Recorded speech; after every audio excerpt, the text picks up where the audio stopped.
आज हम स्टार्ट करने जा रहे हैं amino acids. Amino acids basically क्या होते हैं? ये ऑर्गेनिक कंपाउंड्स होते हैं जिनमें आपके पास अमाइनो और एसिडिक ग्रुप दोनों मौजूद होते हैं। इनको आप अमाइनो एसिड्स कहते हैं। Organic compounds which contain amino group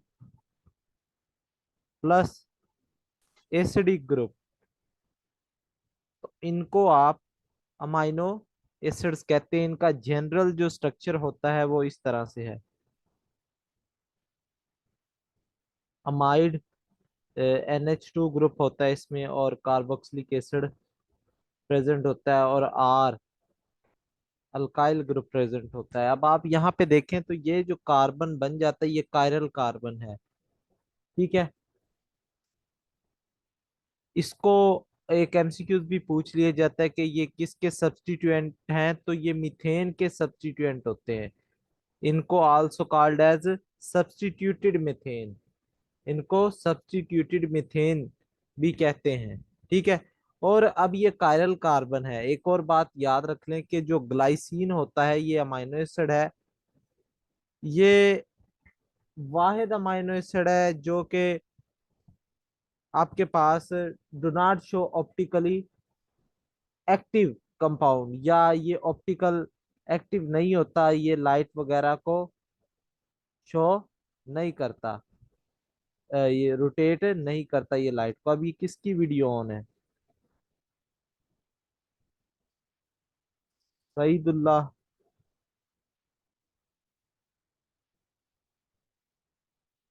इनको मैं रिमूव भी करता हूँ यहाँ से।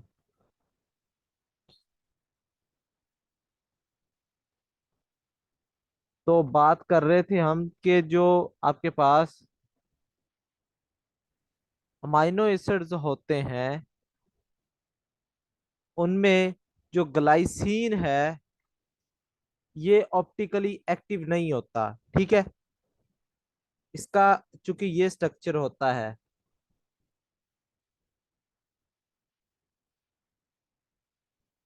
तो इसके ऊपर दो हाइड्रोजन लगे होते हैं। डेट्स वाई ये जो होता है ये ऑप्टिकली इनएक्टिव होता है। ये लाइट को रोटेट नहीं कर सकता, प्लेन पोलराइज लाइट को।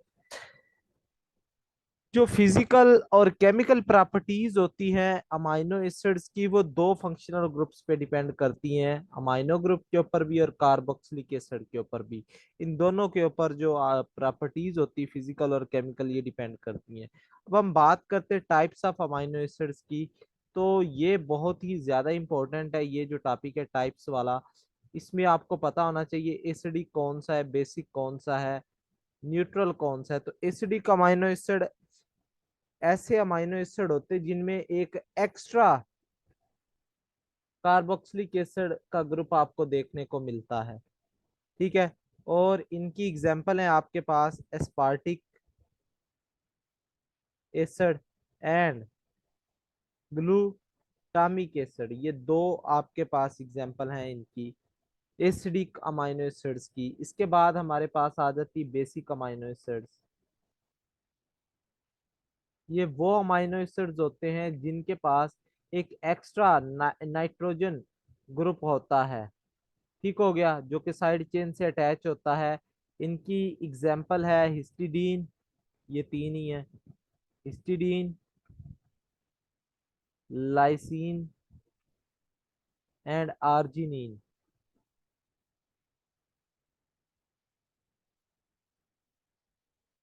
तो ये तीन एग्जाम्पल है। इनको आप इस तरह से याद रख सकते हो, हॉल, HAL, हॉल। इस फॉर्म में आप इनको याद रख सकते हो। इसके बाद न्यूट्रल अमाइनो एसिड्स हैं जी। उनमें आपके पास डिफरेंट जो अमाइनो एसिड्स आ जाते हैं। ना तो ये एसिडिक होते हैं ना ही ये बेसिक होते हैं। तो इनमें आपके पास सीरीन आ जाता है। अब इनमें जो बातें मैं आपको बताने जा रहा हूँ वो आपने याद रखनी है।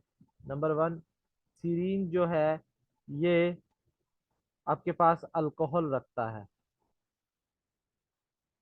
इसके पास अल्कोहल कंटेनिंग ग्रुप होता है। और टायरोसिन जो होता है ये एरोमेटिक अमाइनो एसिड होता है। सिस्टीन, ये जो होता है ये सल्फर कंटेनिंग अमाइनो एसिड होता है। फिर glutamine, threonine, glycine, valine, alanine, isoleucine, leucine, phenyl alanine, proline, methionine, asparagine and tryptophan. ये जो अमाइनो एसिड है ये न्यूट्रल की कैटेगरी में आ जाते हैं। ये जितने भी मैंने यहाँ पे सारे लिख दिए हैं तो आप इनको याद रख सकते हैं। ठीक हो गया। अब इनमें भी मैं फर्दर आपको बता देता हूँ, चलें आपका काम आसान कर देते हैं। एरोमेटिक कौन से हैं? तो एरोमेटिक जो है इनमें वो phenyl alanine, tryptophan, tryptophan and tyrosine, ये तीन जो है ये एरोमेटिक हैं, याद रखें। और एक जो होता है अमीनो एसिड है, अमीनो ग्रुप इसमें होता है, अमाइनो नहीं है। अमीनो जो है वो है प्रोलीन। ठीक हो गया, तो ये याद रख लेना आपने। इसके बाद फोर्थ आ जाता है आपके पास एसेंशियल अमाइनो एसिड्स। क्योंकि हम टाइप्स पढ़ रहे हैं, एसेंशियल वो होते हैं जो हमारी बॉडी खुद से नहीं बना सकती और हमें इसकी जरूरत होती है बाहर से। अब चूंकि नाम ही बता रहा है एसेंशियल, तो इट मींस के हमें इसकी जरूरत होती है। तो इसमें जो है वो टाइप्स मैं लिख देता हूँ यहाँ पे। वेलाइन, ये ग्रुप का डिफरेंस होता है बेटा। Tryptophan, threonine, isoleucine, methionine, histidine, arginine, leucine and lysine. ये जो हैं आपके पास ये एसेंशियल अमाइनो एसिड्स हैं। ठीक हो गया। और बाकी जो है आपके पास नॉन एसेंशियल हैं, जो कि हमारी बॉडी जो है वो बना सकती है और उनकी हमें ज़रूरत नहीं होती बाहर से। तो ये याद रख ले। इसको याद रखने का तरीका भी आपसे शेयर कर देता हूँ मैं। Private, Pvt, team hall, team hall, private team hall, ये आप ट्रिक याद रखेंगे तो आपको ये एसेंशियल अमाइनो एसिड्स जो होंगे वो याद हो जाएंगे। Private team hall, Pvt, team hall, just ये याद रखना है आपने। इसके बाद हम बात करते हैं ज्वीटराइन की।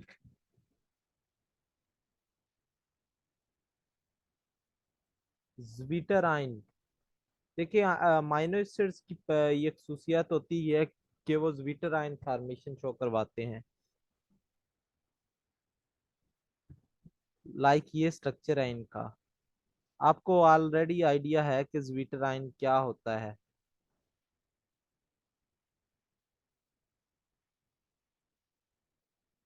ये इनका स्ट्रक्चर है।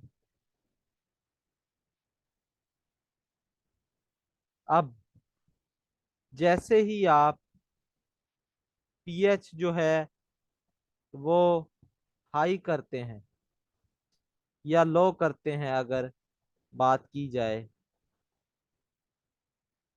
तो ये डिफरेंट इसके ऊपर इफेक्ट होता है। अगर हम बात करें लो पीएच की, लो पीएच की, तो सर ये जो होगा इसके ऊपर नेट पॉजिटिव चार्ज आ जाएगा। लो पीएच की बात करेंगे आप तो ये कहीं से प्रोटॉन ले लेगा और इसके ऊपर पॉजिटिव चार्ज आ जाएगा। और आपको पता भी है पीएच लो होती है तो वो एसिडिक कंडीशन में आ जाता है। अब ये जो है यहाँ पॉजिटिव चार्ज है और यहाँ नेगेटिव है, ये हाइड्रोजन नहीं है। ये वाला वो पॉइंट है जहां पर पॉजिटिव और नेगेटिव चार्ज जो है वो दोनों को एग्जिस्ट करते हैं, यानी इसको आप आइसो इलेक्ट्रिक पॉइंट बोलते हैं। इसके ऊपर नेट चार्ज अगर आपसे पूछें तो वो जीरो होगा। पीएच क्या होगी? आइसो इलेक्ट्रिक पीएच होगी, यानी इसके ऊपर कोई चार्ज नहीं होता। और अगर आप ऐसे लिख दें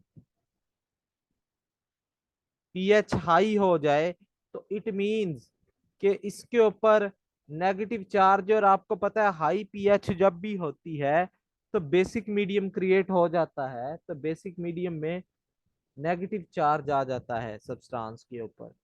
तो ये एक्चुअल में आपके पास आइसो इलेक्ट्रिक पॉइंट है, और हाई पीएच यहाँ पे है और यहाँ पे लो पीएच है। ज्विटर आइन दोनों पॉजिटिव और नेगेटिव आइंस को रखता है, और in solution of different pH structure of amino acid changes.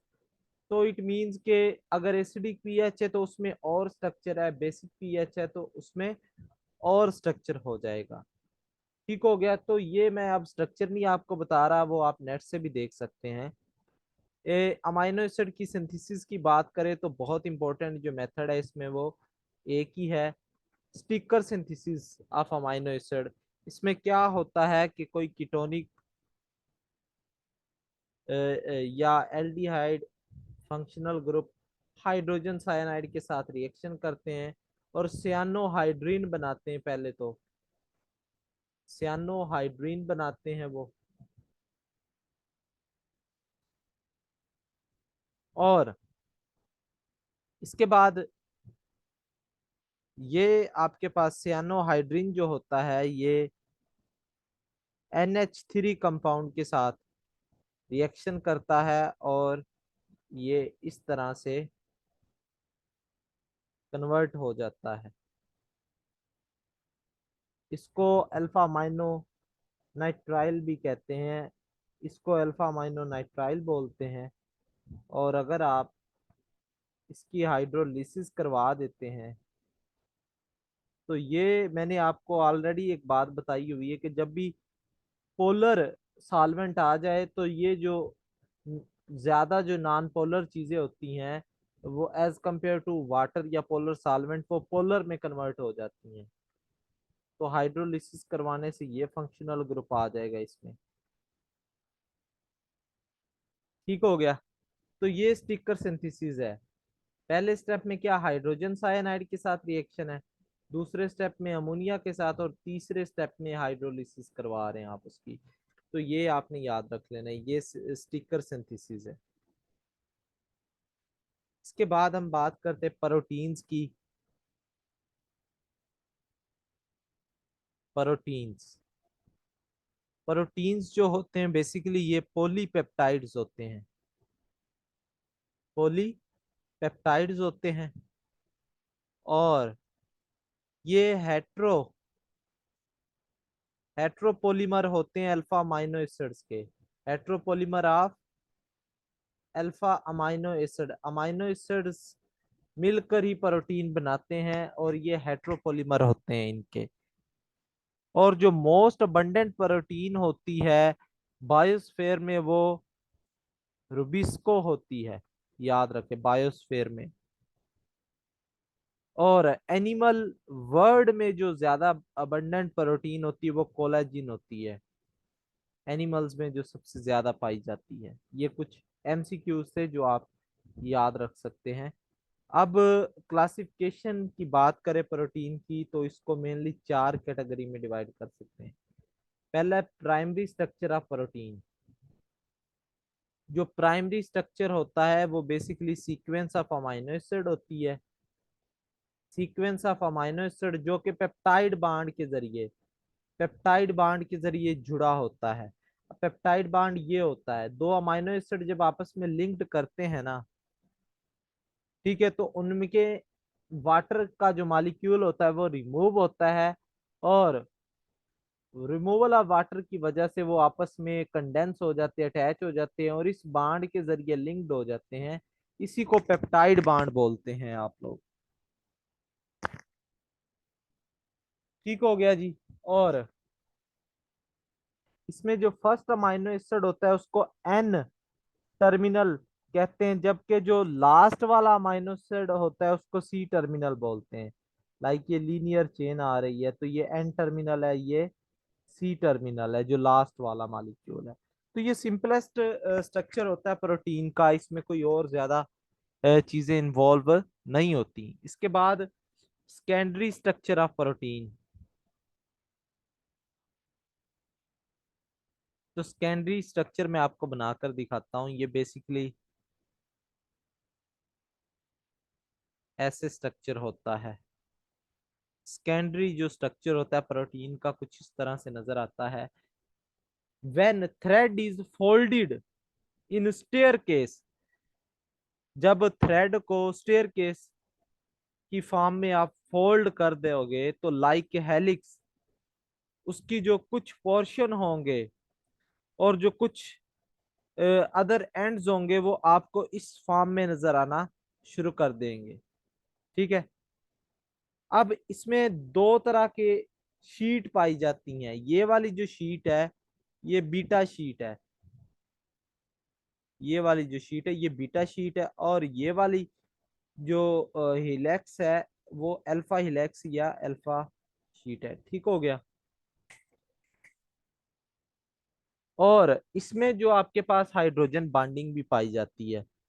इसमें आपको जो मेनली एक्स्ट्रा चीज मिलती है वो दो चीजें हैं सेकेंडरी स्ट्रक्चर में, बीटा शीट, अल्फा हेलिक्स और हाइड्रोजन बॉन्डिंग। ये बस इसमें एक्स्ट्रा चीजें हैं, बाकी सेम है प्राइमरी वाला। अब एडिशन होती जाएंगी चीजें।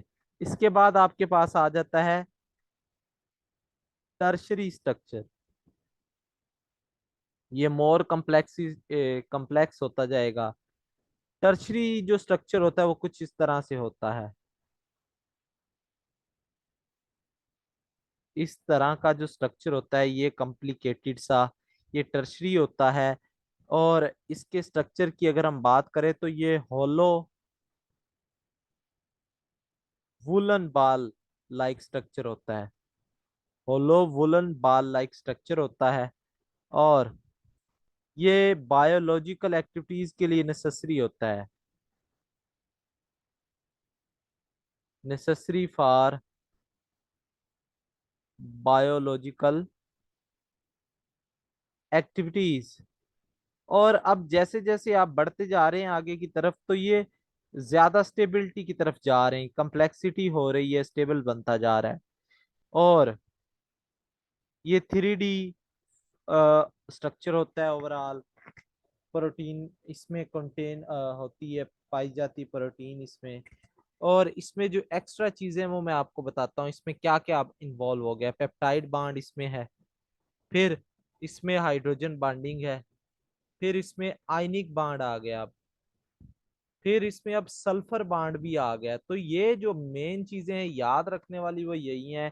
एक तो टाइप ऑफ स्ट्रक्चर कौन सा है, और एक्स्ट्रा चीजें क्या ऐड हो रही हैं स्ट्रक्चर चेंज होने के साथ साथ।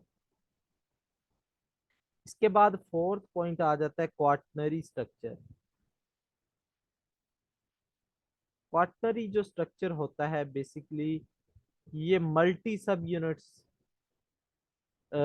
से मिलकर बनता है जो कि कॉम्प्लेक्स यूनिट होते हैं।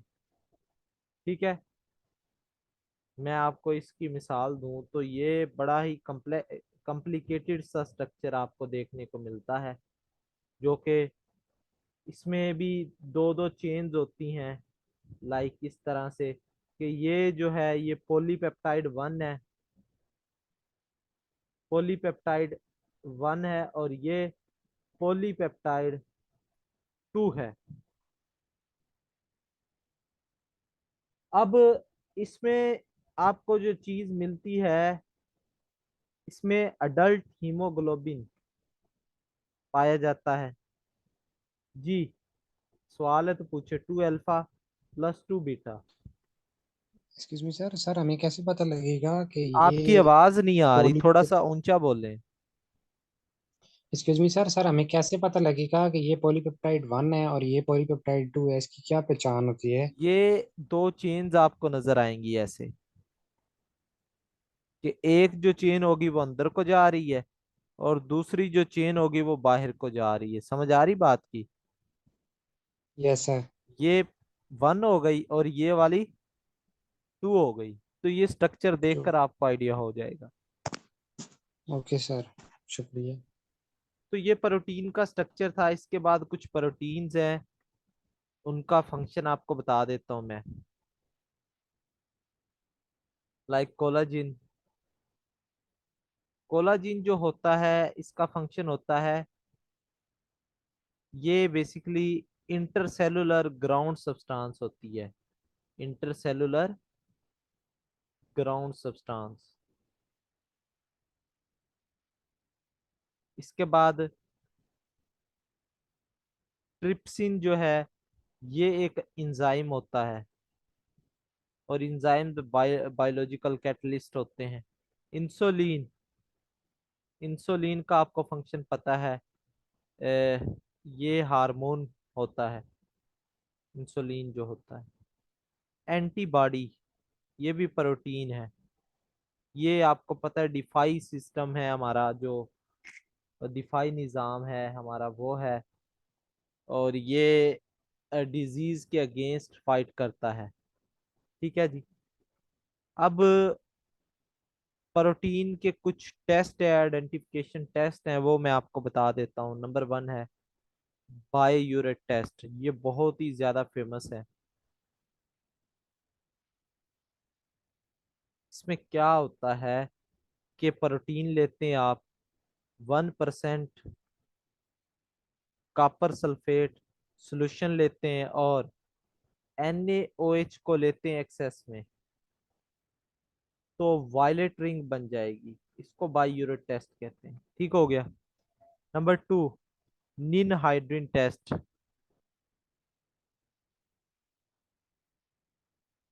प्रोटीन लेंगे आप और निन हाइड्रिन लेंगे,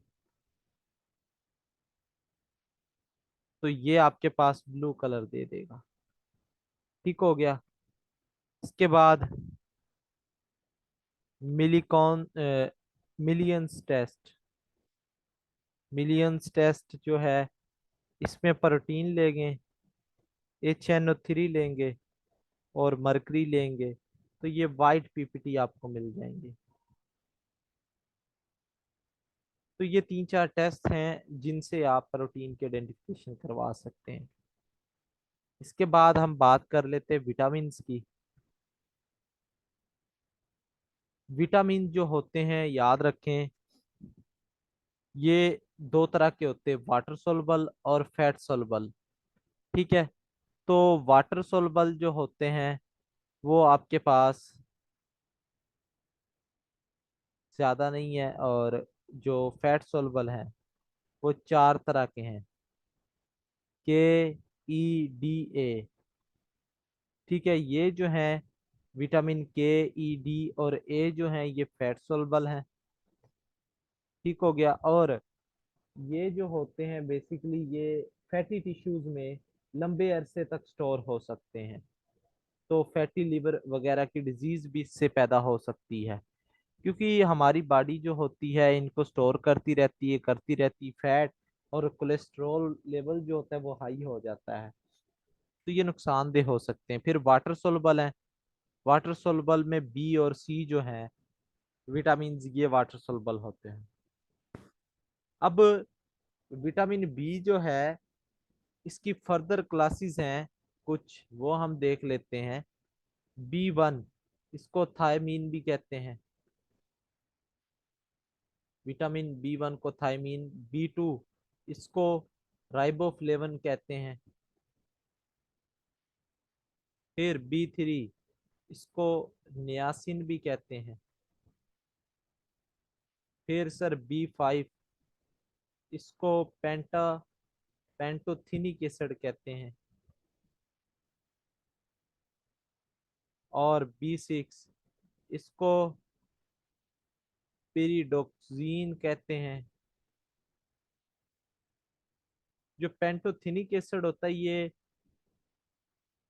चलें आगे बता दूंगा अगर आया ना ये टॉपिक। अच्छा, B7 होता है, इसमें आप देख रहे B4 नहीं होता, B7 है, बायोटीन इसे कहते हैं। और B9 होता है फिर, जिसको फोलिक एसिड कहते हैं। और B12 होता है जिसको कोबाल अमीन कहते हैं। ये एमसीक्यूज भी पूछ लिया जाता है, इसमें कोबाल्ट प्रेजेंट होता है इसलिए कोबाल अमीन कहते हैं इसको। तो ये जो है ये आपके पास विटामिन बी की क्लासेस हैं। अब कुछ फेमस विटामिन हैं जिनकी डिजीजेस बहुत ज़्यादा पूछी जाती, जैसे के विटामिन जो है इसकी डेफिशिएंसी से हेमोरेज हो सकती है।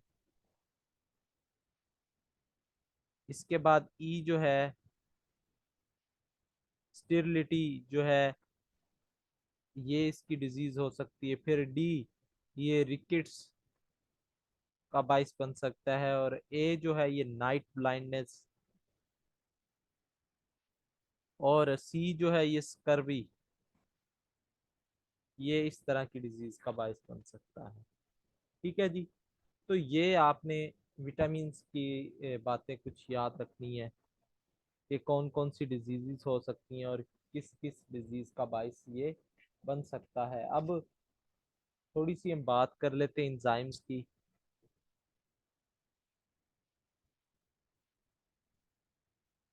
जो इंजाइम्स होते हैं ये हमारी बॉडी में बायोलॉजिकल कैटलिस्ट के तौर पर एक्ट करते हैं और ये रिएक्शन को 10⁻20 सेकंड्स में ये कंप्लीट करवा देते हैं। 20 टाइम्स ये जो है उसका कह सकते हैं स्पीड अप कर सकते हैं ये 10⁻20 जो है। और इसमें दो पार्ट होते हैं एंजाइम में, एक होता है प्रोटीन पार्ट। जो प्रोटीन पार्ट होता है एंजाइम का वो एपो एंजाइम कहलाता है, एपो एंजाइम। और जो नॉन प्रोटीन पार्ट होता है वो आपके पास तीन चीजों में डिवाइड होता है, एक को फैक्टर, को एंजाइम, को एंजाइम और प्रोस्थेटिक ग्रुप। अब को फैक्टर क्या होता है? अगर कोई आयन वगैरह अटैच हो किसी एंजाइम के साथ, लाइक आयरन का अटैचमेंट होगी है आयरन की, या जिंक की अटैचमेंट हो गई है, मिसाल के तौर पर मैग्नीशियम है Mg2+, ये अटैच हो गया ग्लूकोज 6 फास्फेटेज जो कि एक इंजाइम है उसके साथ। तो ये जो मैग्नीशियम होगा ये कोफैक्टर होगा, ठीक हो गया। और को इंजाइम भी इसी की कैटेगरी में आता है, कोफैक्टर की कैटेगरी में। और जो प्रोस्थेटिक ग्रुप होता है, if some molecule is attach with enzyme, अगर कोई मॉलिक्यूल इंजाइम के साथ अटैच है जो कि नॉन प्रोटीन पार्ट है, लाइक NAD है, तो ये हो गया आपके पास थायामीन हो गया या फास्फेटेज। इसकी मैं अगर आपको एक प्रॉपर एग्जांपल दूं तो है कि थायामीन, फास्फेटेज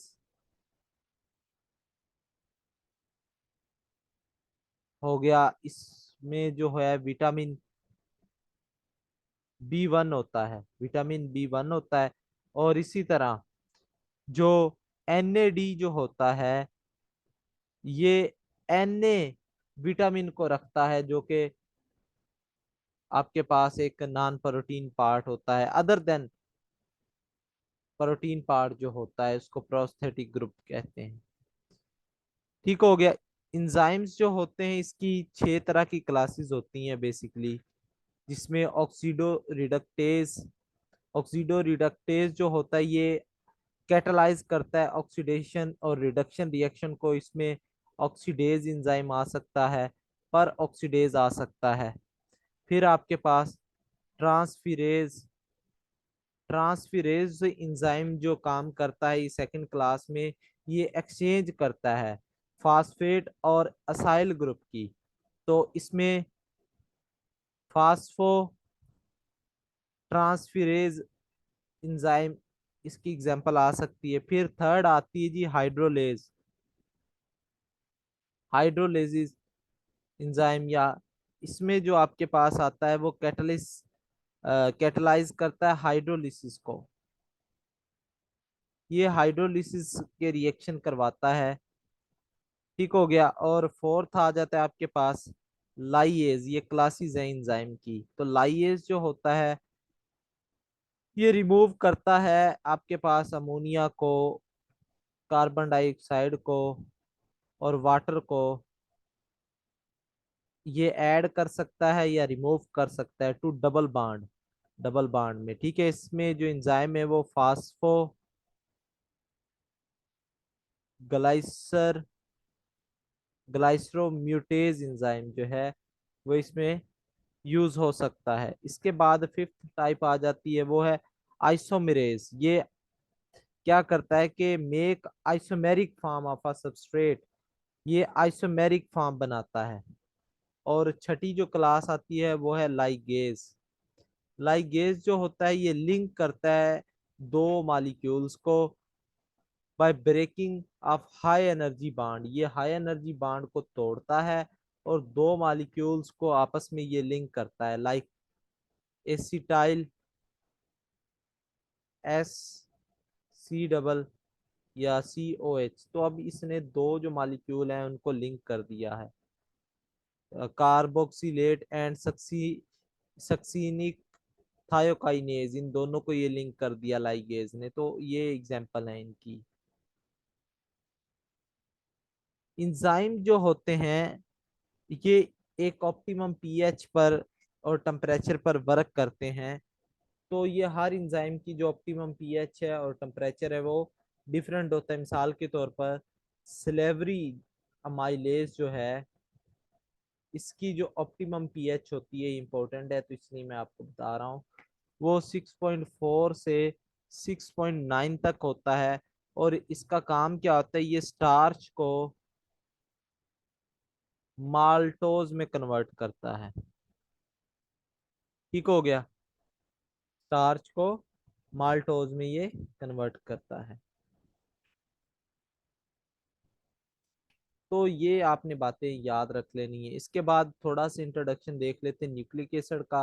न्यूक्लिक एसिड को फर्स्टली जो डिस्कवर किया गया था वो पस न्यूक्लियाई ऑफ पस सेल्स में इन 1868 में, इन स्पर्म हेड्स इन 1872 में ये डिस्कवर हुए थे। न्यूक्लिक एसिड जो होता है ये नाइट्रोजीनियस बेसिस होती हैं। इसमें दो तरह की, आइदर वो प्यूरीन हो सकती है या पिरिमिडीन हो सकती है। पिरिमिडीन इसमें से पीपीएससी में से क्वेश्चन पूछा गया था। जो प्यूरीन टाइप की बेसिस होती हैं उनमें एडिनिन और गावानीन होती हैं। और जो पिरिमिडीन इसमें से पूछा गया था इसमें साइटोसिन, यूरासेल और थायामीन, ये तीन तरह की बेसिस इसमें होती हैं। अब डीएनए जो होता है ये बेसिकली डबल हेलिक्स होता है और इसमें चार बेसिस होती हैं, AGTC। ठीक है। और जो एक हेलिक्स होता है डीएनए का वो 27 अमाइनो एसिड पर मुश्तमिल होता है। और जेम्स वाटसन और क्रिक ने इसको 1953 में डिस्कवर किया था। ठीक हो गया। इसके बाद जो आरएनए होता है, आरएनए में ए और यू के दरमियान डबल बॉन्ड पाया जाता है और इसमें यूरासेल होती है, याद रखें। थायामीन इसमें नहीं होती। तो इसमें AGCU ये बेसिस होती हैं। ठीक है। और एक और इम्पोर्टेंट बात के जो सी और जी के दरमियान बाड होता है वो ट्रिपल होता है। ए और टी के दरमियान जो बाड होता है वो डबल होता है। तो ये बातें थी कुछ। बायोकेमिस्ट्री का इतना ही पोर्शन था, एक चैप्टर जो हमने देखना था। इसके बाद हम इन्वायरमेंटल केमिस्ट्री और इंडस्ट्रियल की तरफ मूव करेंगे। कोई सवाल है आपका तो पूछ सकते हैं जी।